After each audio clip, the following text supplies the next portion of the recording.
Hi, we're here at the Penn News Spotlight. My name is Dave Gershgor, and we're here with Dr. Peter Broad of the Indiana Borough Council, representing the First Ward. He's also a former IUP Spanish professor and a former chairman of the University Senate. Hi, thanks for being here with us. Nice to be here. Thanks for inviting me. Great, anytime. Okay, so can you explain to me the grant that the county has received? Okay, this is a grant that's coming from federal funds to combat air pollution. Okay.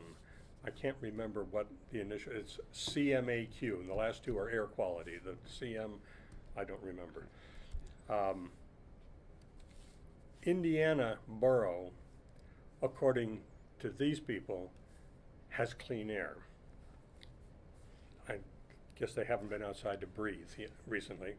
We do not have clean air, but by their standards, the way they calculate it, we have clean air.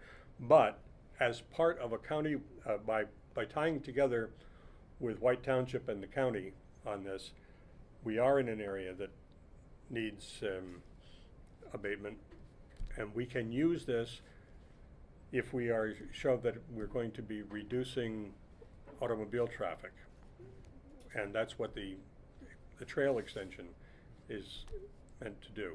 Do you guys have a use in mind for the grant? Yes, the proposal is to extend the Hoodabug Trail through the IUP campus into downtown Indiana, and then eastward out to the East Pike Recreational Center. And how would this improve in pedestrian and bike traffic to East Pike? Well, right now, it's very dangerous to walk out to East Pike.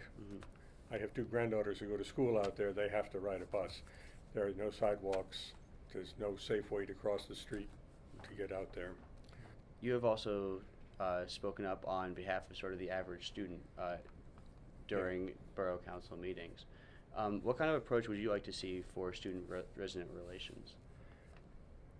On the side of the borough, I would like to get other members of the council to recognize that we are a university town, that over 60% of the residents are students, and we're stuck with that. And not only that, we're not just stuck with it, that makes Indiana what it is.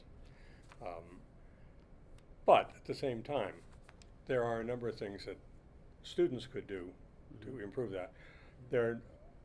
One initiative that exists at the moment on a very small scale is the Hawk Walk that happens every fall. I don't know if you know about that, where university and borough people get together and walk around the immediate neighborhood of IUP.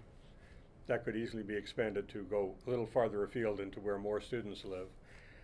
And it could be done in a way that made it more obvious that what we're looking for is for students to interact with their neighbors, get to know their neighbors. I've done it for the last 2 years, and so far I haven't gone to a home that was anything but students. I've only gone to student apartments. Some people do end up at regular residences, but we need to have more of that kind of interaction. It would be good if students were more visible during things like homecoming, to St. Patty's Day, as part of the effort to clean up after everybody. I know students are out there doing it, but it's not terribly visible. Most people in the community don't know about it. Yeah. You remember the incident during homecoming when there was a fire truck that was originally reported students wouldn't get out of the way of the fire truck on the way to a fire. Turned out that wasn't exactly true, but that's what got reported, and that's what stuck in people's minds. Yeah. Moving on to kind of larger issues, what are there some other municipalities that you draw inspiration from? Well, it'd be nice to think there were some inspiring municipalities out there. We tend to look at how State College handles things, even though State College is a much larger municipality, much larger university. We face many of the same issues on a much smaller scale as they do. And I know our chief of police especially has close contacts with State College, and sit down.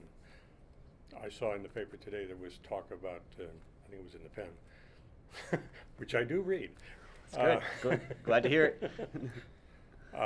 Talking about something which I don't think is ever going to happen, but in State College, the university pays the bars to close. Mm-hmm. And Indiana does not have the money to pay the bars to close. That's not going to happen.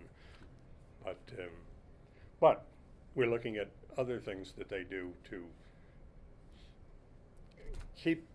I don't want to put a lid on students having a good time. Just put a lid on their having a good time in ways that damage property and rattle the neighbors.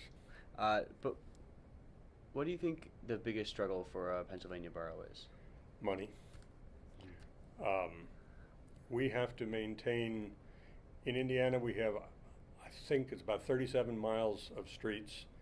We have storm sewers that are more than 100 years old, terracotta pipes that leak, so that we have flooding issues. It costs millions and millions of dollars to replace that stuff. We don't have millions and millions of dollars. And then with the university, we have one of the largest police forces for our size borough. And that's where more than half of our budget goes, is to our police force. And we do not have well-to-do residents. We've lost about 30% of our population over the last 10 years, mostly just to White Township, but we've lost them, and those are people who pay taxes who no longer do. Students who live in the borough do pay some in the way of taxes because it's included in their rent. They don't know they're paying the taxes, but they do. But they don't pay earned income taxes because most don't make enough money to have to pay earned income taxes. Mm-hmm. Great. Okay? Yeah, great. Thank you. So this has been the Penn News Spotlight. Thanks for being with us here today. My pleasure. And we'll see you next week.